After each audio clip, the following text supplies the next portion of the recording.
بسم الله الرحمن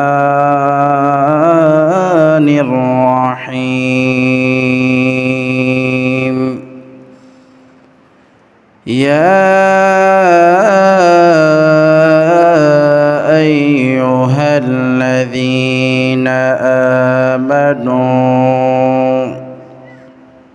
كتب عليكم الصيام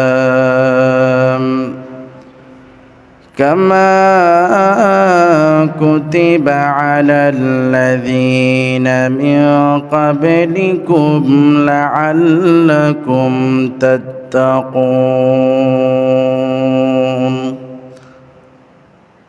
وقال الله تعالى في شان حبيبه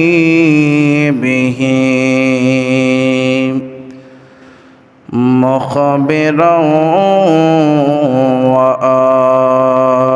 وآمرا إن الله وملائكته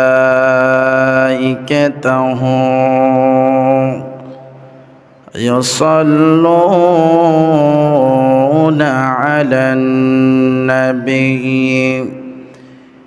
يا أيها الذين آمنوا صلوا عليه وسلموا تسليما اللهم صل على مولانا محمد وعلى آل سيدنا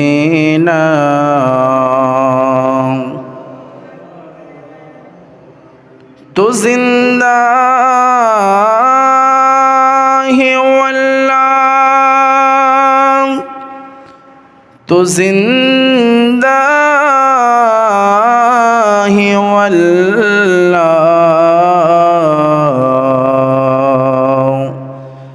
میرے چشم عالم سے چب جانے والے اللہم صلی علی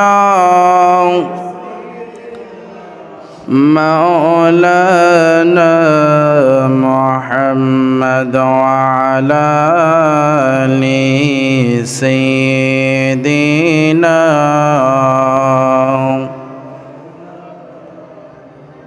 بنا دو میرے سینے کو مدینہ نکالو بحر غم سے سفینہ اللہم صلی علی مولانا محمد وعلى آل سيدنا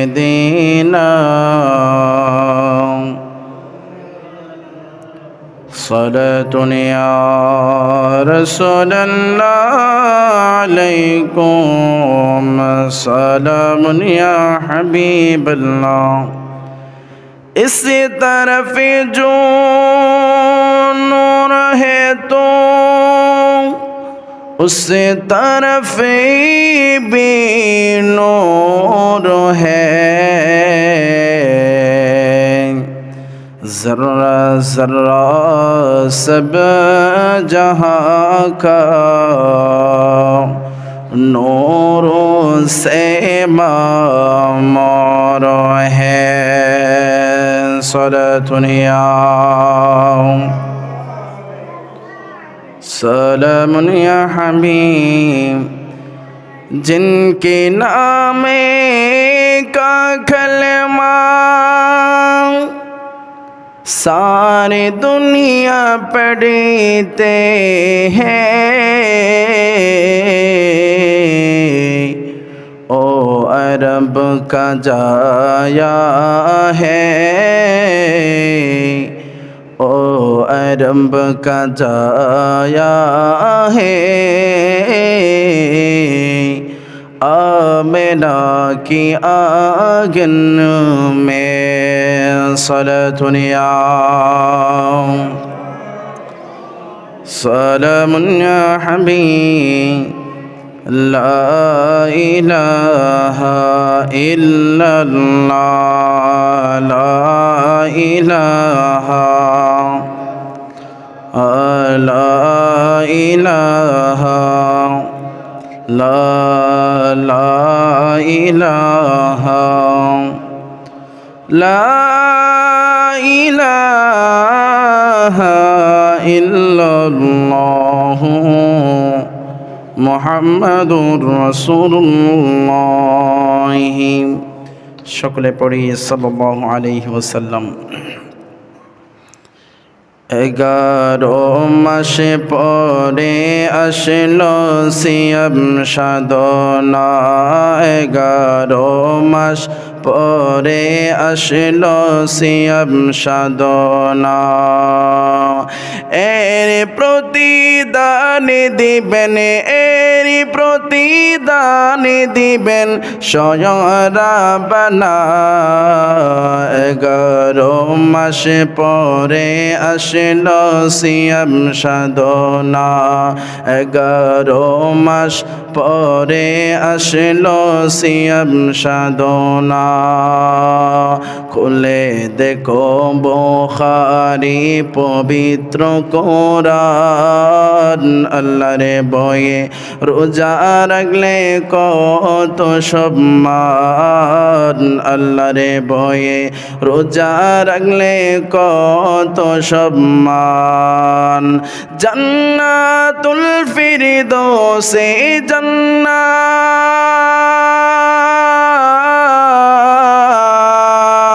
জান্নাতুল ফিরদৌসে তাহার ঠিকানা। 11 মাস পরে আসলো সিয়াম সাধনা, 11 মাস পরে আসলো সিয়াম সাধনা। এর প্রতিদান দিবেন,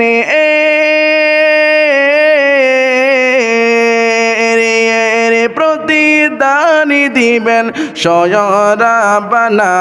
11 মাস পরে আসলো সিয়াম সাধনা। প্রথম 10 দিনে রহমত, তারপর মাগফিরাত, গুনাহ মাপের সময় আছে 10 দিন নাজাত, গুনাহ মাপের সময় আছে 10 দিন নাজাত। সবাই আসো এক কাতারে, সবাই আসো এক কাতারে বলে বেদনা। 11 মাস পরে আসলো সিয়াম সাধনা, 11 মাস পরে আসলো সিয়াম সাধনা। সবে কদর এর ভিতরে পেয়েছি মোরা, সবে কদর রমজানে পেয়েছি মোরা। রহম সেদিন বয়ে চলে ঝরিনা দ্বারা, রহম আজি বয়ে চলে ঝরিনা দ্বারা। সেই সুযোগে মন পূরণের, সেই সুযোগের গুনাহ মাপের কর বাসনা। 11 মাস পরে আসলো সিয়াম সাধনা, 11 মাস পরে আসলো সিয়াম সাধনা। এরই প্রতিদান দিবেন, এরই প্রতিদান দিবেন স্বয়ং রাব্বানা। 11 মাস পরে আসলো يمشدون আল্লাহ পাক আমাদের সকলকে রমজানুল মুবারকে নিজের গুনাহকে মোচন করার সেই তৌফিক নসিব করুক, সকলে পড়ে আমিন। উপস্থিত রওজান থানার অন্তর্গত জানানীহাটে অবস্থিত রহমাতুল লিল আলামিন জামে মসজিদের সম্মানিত মুসল্লিনে কেরাম, দূর দূরান্ত থেকে আগত রসুল প্রেমিক আল্লাহওয়ালা রোজাদার বান্দা, মাইকের আওয়াজ যতটুকু শোনা যাচ্ছে আমার পর্দানসীন মা ও বোনেরা, পথচারী ভাইয়েরা আমার, রহমানা ওয়া রাহমাকুমুল্লাহ, আসসালামু আলাইকুম ওয়া রাহমাতুল্লাহি ওয়া বারাকাতুহু। সর্বপ্রথম মুনিব মাওলাই কারীমের দরবারে বেশুমার শুকরিয়া জ্ঞাপন করছি যে মুনিব মাওলাই কারীম পবিত্র মাহে রমজানুল মুবারকের প্রথম জুমার আজানের সাথে সাথে মসজিদ পর্যন্ত আসার জন্য, বসার জন্য, দরুদ ও সালাম পেশ করার জন্য তৌফিক দান করেছেন। সেই মনিবের দেওয়া জবান দিয়ে সকলে উচ্চ কণ্ঠে পড়ি আলহামদুলিল্লাহ।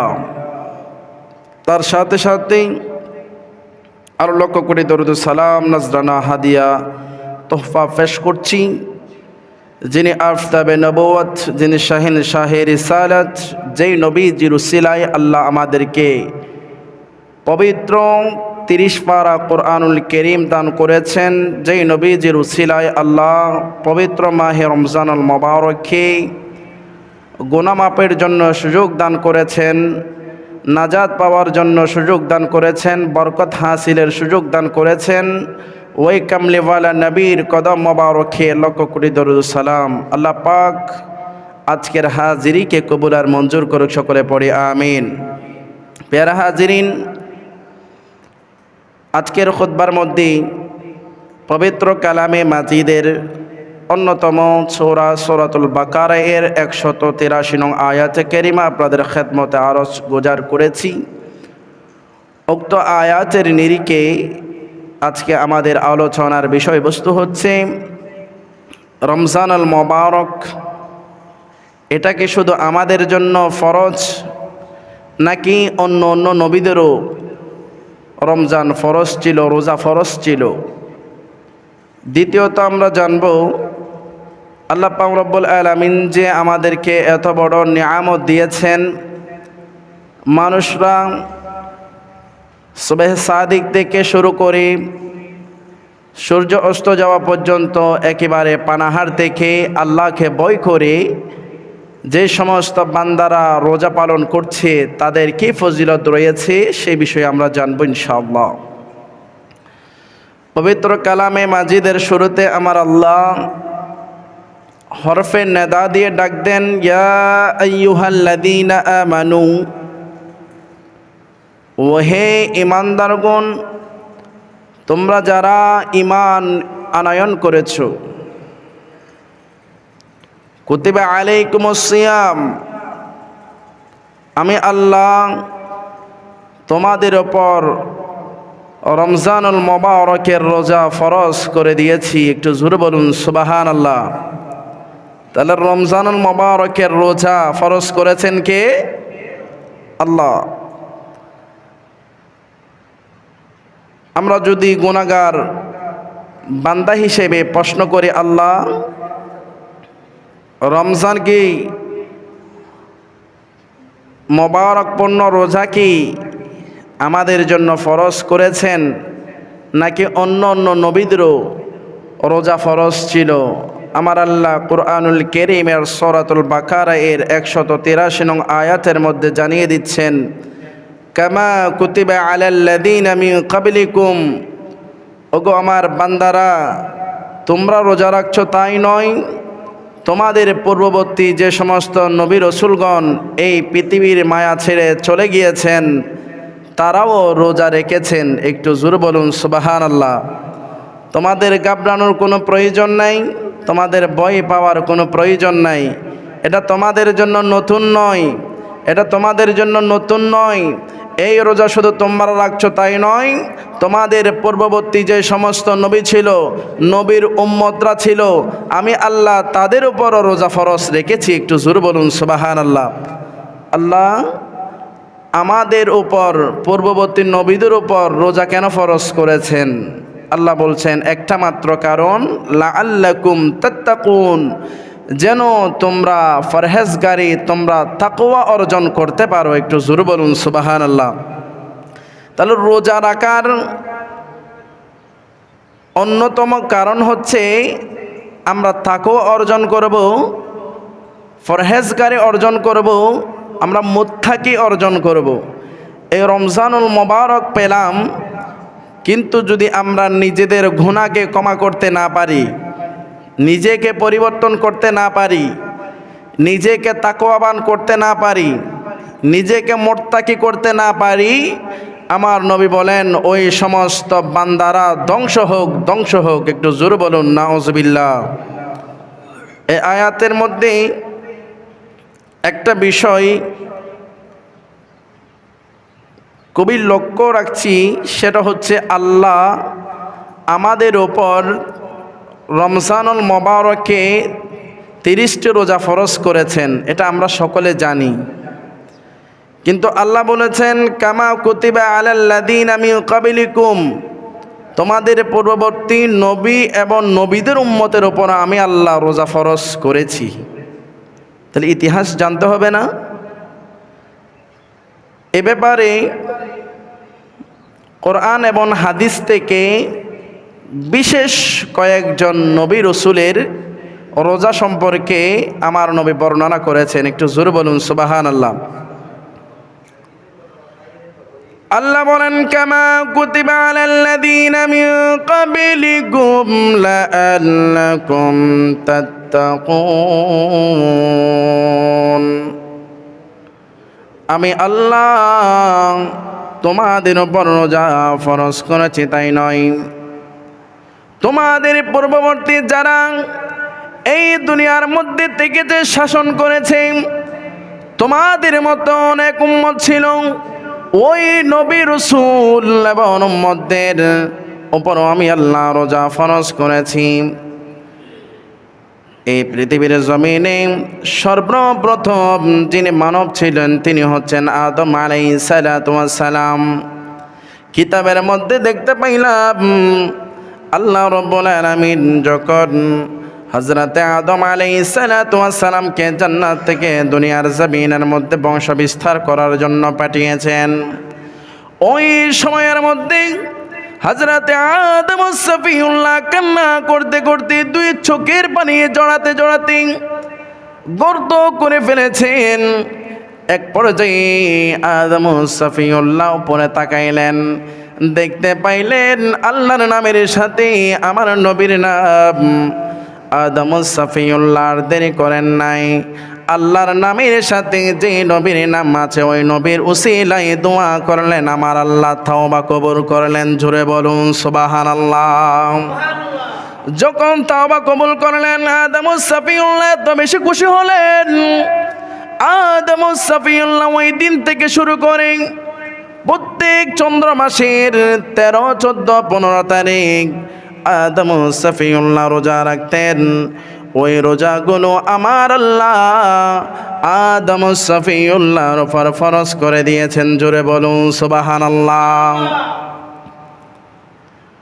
হযরতে নূহ আলাইহিস সালাতু ওয়াস সালাম তিনি জলিলুল কদর পয়গম্বর ছিলেন, যিনি এমন নবী ছিলেন যেই নবীর কথা মানুষরা নয় পশু পাখি পর্যন্ত শুনতেন।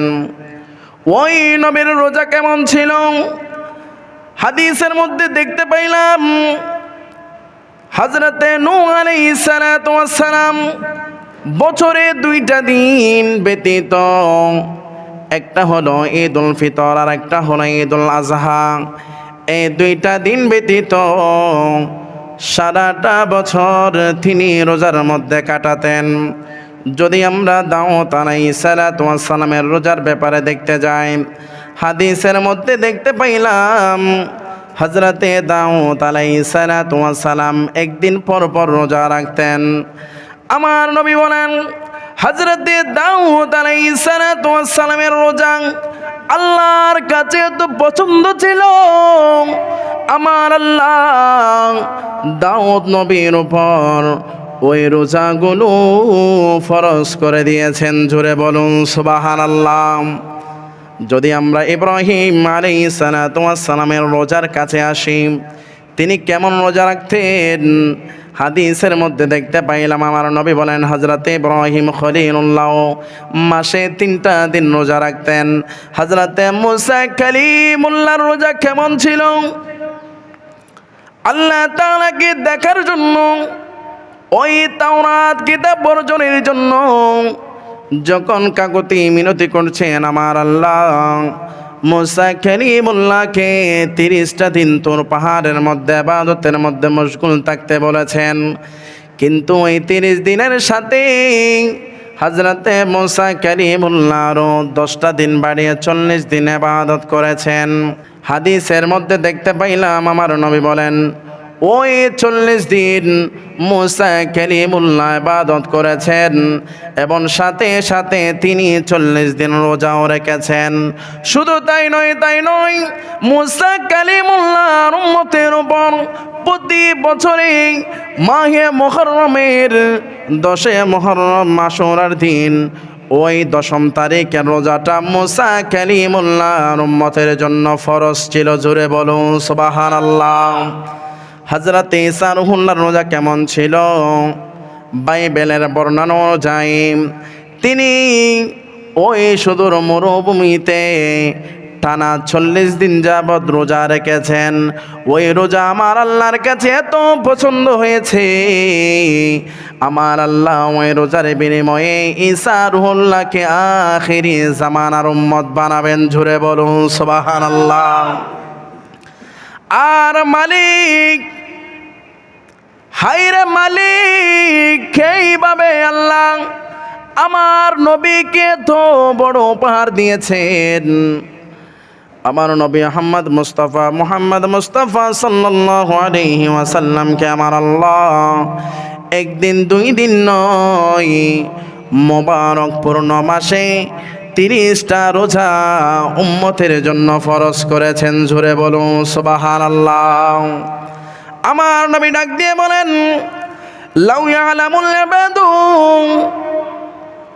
আল্লাহর বান্দারা যদি জানতো মা ফি রমাদানা লাতামান্না, এই রমজানুল মুবারকের রোজার মধ্যে কত বরকত আছে, কত নিয়ামত আছে, কত বরকত, কত মাগফিরাত আছে, যদি আল্লাহর বান্দারা জানতো।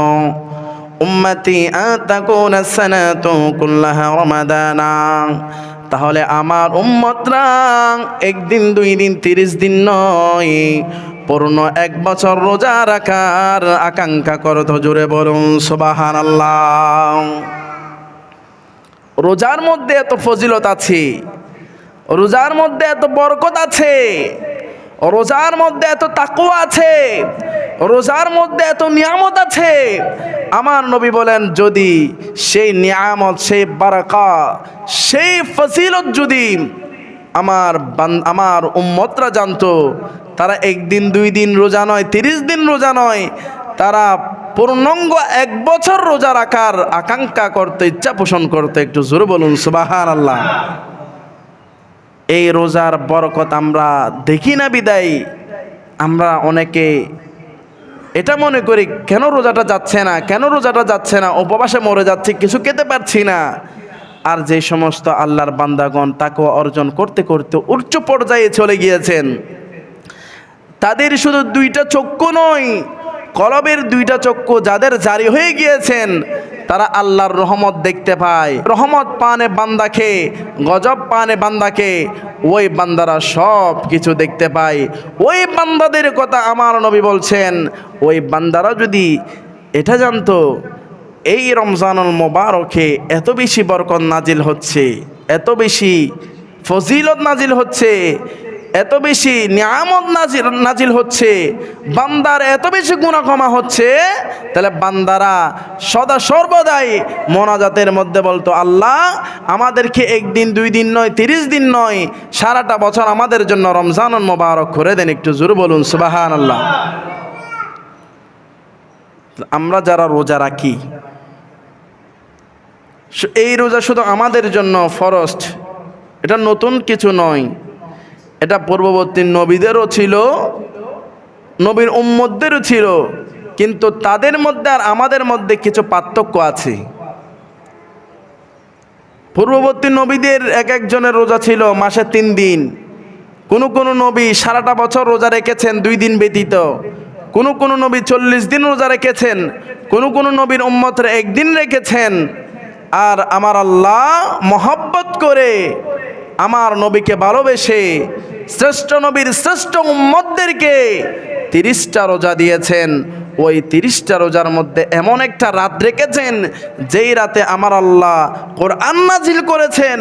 ওই রাতে আমার আল্লাহ বলেন, আলফি শাহর, হাজার হাজার মাসের চাইতেও একটা রাত আমি আল্লাহ উত্তম বানিয়েছি। একটু জোরে বলুন সুবহানাল্লাহ। আমরা যারা রোজা রাখছি, এই রোজার ফজিলত অনেক আছে। তন্মধ্যে আমরা যারা এই মাহে রমজানুল মোবারক পেয়েছি,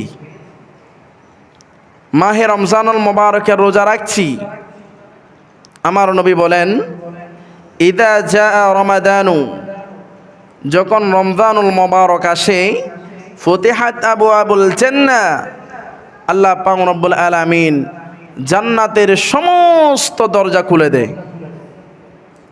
ওয়াগুল্লিকাতিল আবওয়াবুন নার, রমজানুল মোবারক যখন আসে জাহান্নামের সমস্ত দরজা বন্ধ করে দেয়।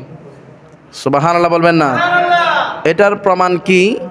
যে সমস্ত বান্দারা রোজা রাখার জন্য সেহরির সময় উঠে, তখন একটা রহমতের হাওয়া আসে না? একটু জোরে বলুন, আসে কি না? একটা বরকতের হাওয়া আসে না? কেননা আমার আল্লাহ নিজেই হাদিসে কুদসির মধ্যে ঘোষণা করছেন, আমি আল্লাহ রমজান যখন আসে তখন জাহান্নামের দরজা তো বন্ধ করে দিই, তখন তো আর নিয়ামত থাকবে, গজবের নাম নিশানা থাকবে। শুধু তাই নয়, আমার নবী বলছেন, ওয়াসফিদাতিশ শায়াতিন, এমনি অন্য মাসে আজান দিলে বান্দারা অনেক দূরে চলে যায়, গল্প গুজবের মধ্যে পড়ে থাকে, টেলিভিশনের মধ্যে পড়ে থাকে। কিন্তু রমজানুল মোবারক আসলে আজান দিয়েছে, মন সাথে সাথে বলে মসজিদে গিয়ে নামাজটা পড়েনি। কথা বলুন ঠিক কিনা? অন্য মাসে যদি মসজিদের কাতার হয় 5-6 জন মুসল্লি, সেটা রমজানুল মোবারকে 5 থেকে 50 হয়ে যায়। কথা বলুন ঠিক কিনা? কেননা আমার আল্লাহ এই রমজানুল মোবারকে শয়তানকে শিকলবন্দি করে ফেলে, শয়তানকে শিকলবন্দি করে ফেলে। কিন্তু তারপরও আমরা কিছু মানুষ শয়তানের প্ররোচনার মধ্যে থেকে যায়। রমজান মাস আসলে আমরা রমজানকে মহব্বত করি না, গুরুত্ব দিই না, সম্মান করি না। অন্য মাস যেভাবে কাটাই, রমজান মাসও সেভাবে কাটায়, এমন মানুষ আছে কি নাই? আল্লাহ পাক ওই সমস্ত বান্দাদের থেকে আমাদেরকে হেফাজত করে, সকলে পড়ে আমিন। আসুন, এই মাহে রমজানুল মোবারক আমরা যারা রোজা রাখছি, আমার নবী বলেন, এই মাহে রমজানুল মোবারক যারা পেল, এই মাহে রমজানুল মোবারক পেয়ে যারা রোজা রাখলো, ওই সমস্ত বান্দাদের জন্য আমার আল্লাহ সুসংবাদ দিচ্ছেন। একটু জোরে বলুন সুবহানাল্লাহ। আল্লাহ বলছেন, আমার নবী বলছেন, মান সামা রমাদানান ঈমানান, যে ব্যক্তি ইমানের সাথে, একনিষ্ঠতার সাথে, তাকওয়ার সাথে, ওয়া ইহতিসাবান, এবং সওয়াবের আশায় রমজানুল মোবারকের রোজা পালন করলো, গুফির লাহু মা তাকদ্দামা মিন যামবিহি, ওই রোজাকারীকে আমি আল্লাহ সুসংবাদ দিচ্ছি, তাদের রোজার বিনিময়ে আমি আল্লাহ তাদের পূর্ববর্তী সমস্ত গুনাহ ক্ষমা করে দিলাম। জোরে বলুন সুবহানাল্লাহ। শুধু তা নয়, হাদিসের মধ্যে এসেছে, আমার আল্লাহ আমাদের জন্য যে জান্নাত তৈরি করেছেন, ওই জান্নাতে প্রবেশের জন্য দরজা আছে। ওই দরজার তালা আছে, ওই তালার চাবি আছে, সেই চাবি হচ্ছে নামাজ। সেই চাবি কি? নামাজ। ওই দরজার মধ্যে এমন একটি দরজা আছে, যেই দরজার নাম হচ্ছে রায়্যান। যেই দরজার নাম কি? রায়্যান। আমার নবী বলছেন, ইন্না ফিল জান্নাতি বাবান, জান্নাতের মধ্যে এমন একটি দরজা আছে, ইউকালু লাহু রায়্যান, ওই দরজার নাম হচ্ছে রায়্যান। ওই দরজার নাম কি বাবা? রায়্যান।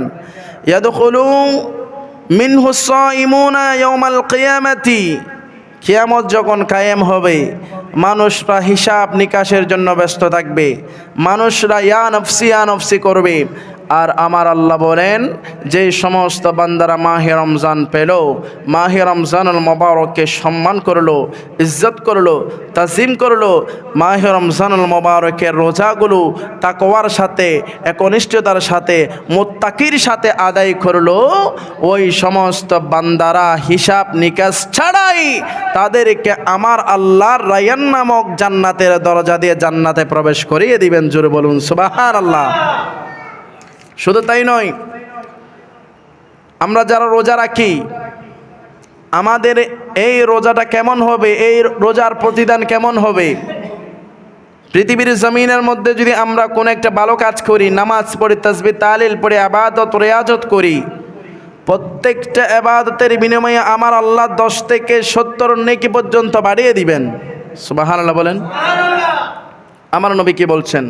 قال رسول الله صلى الله عليه وسلم كل عمل ابن آدم, প্রত্যেক আদম সন্তানের, ইউদাইফুল হাসানাতু, প্রত্যেকটা ভালো কাজের জন্য, বিআশরি আমসালিহা, 10 নেকি বাড়িয়ে দিবেন। কয় নেকি?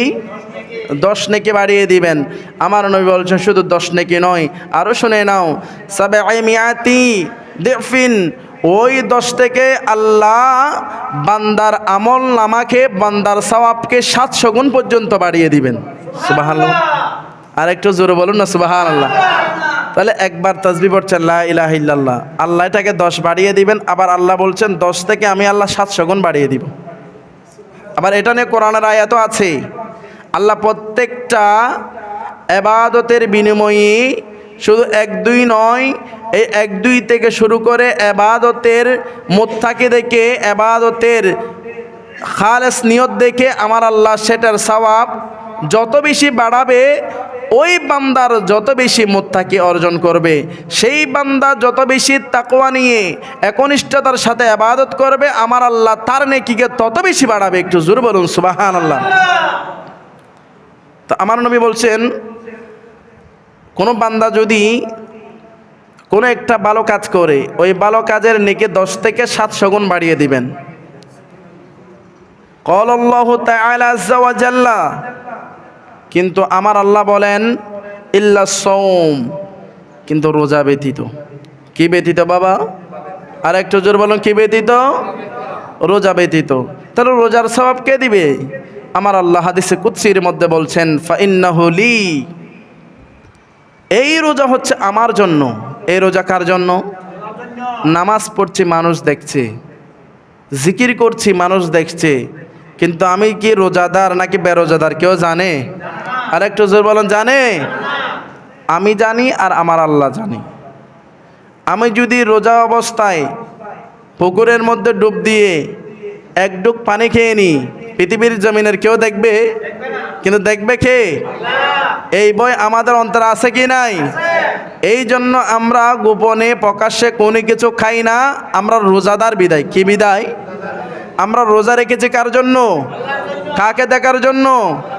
আল্লাহকে দেখার জন্য। আর আমার আল্লাহ বলেন, ফাইন্নাহু লি, বান্দা তো রোজা আমার জন্য রেখেছে। বান্দা রোজা কার জন্য রেখেছে? আর একটু জোর বলুন, কার জন্য?